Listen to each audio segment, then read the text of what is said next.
Ang bait talaga nung Ale. Nanlibre pa ng banana Q. Oo nga, nagpa-soft drinks pa.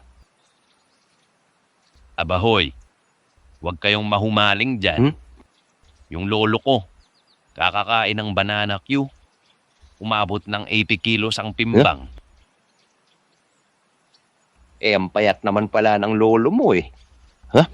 Yung lolo ko, araw-araw kumakain ng banana Q. Umabot ng 100 kilos ang timbang. Nagjejeta pa yun. Ngay, Kawawa naman pala yung mga lolo nyo eh. Ipinagmalaki nyo pa.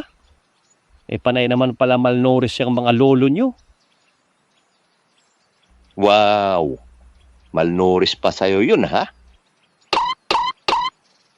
Oo. Yung lolo ko araw-araw kumakain ng banana Q.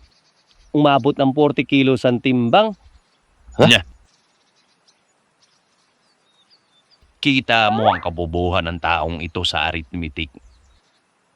Yung lolo ko, umabot ng 80 kilos ang timbang. Tapos, yung lolo niya, 100 kilos ang timbang. Ang lolo mo, 40 kilos lang. Pinagmalaki mo pa. Oo, mabigat yun. 40 kilos. Pero, sa isang daliri pa lang yun. Nya. Walang nya. Isang daliri lang, 40 kilos. Ano yan? Balyena? Sabi ko sa inyo, mabigat yun eh. Eto, mas mabigat. Aray naku.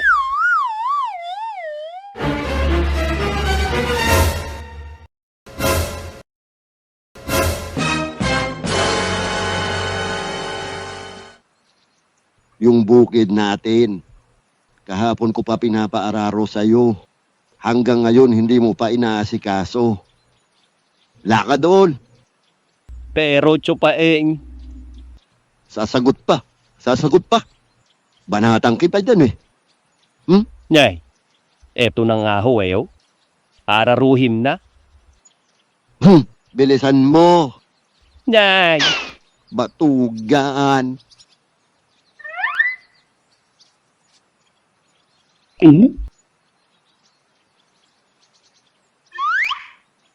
Uy, banana Q.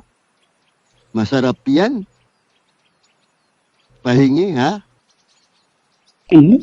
Sige ho, banatan nyo. Salamat ha.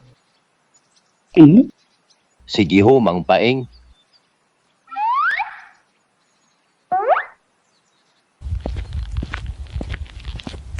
Sige, mauna na ako sa inyo, Mang Paeng.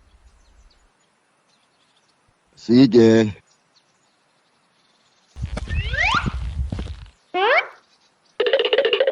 Aray naku.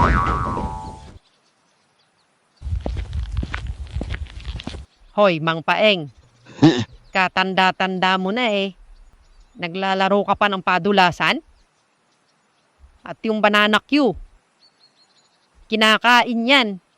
Hindi pinapaligo.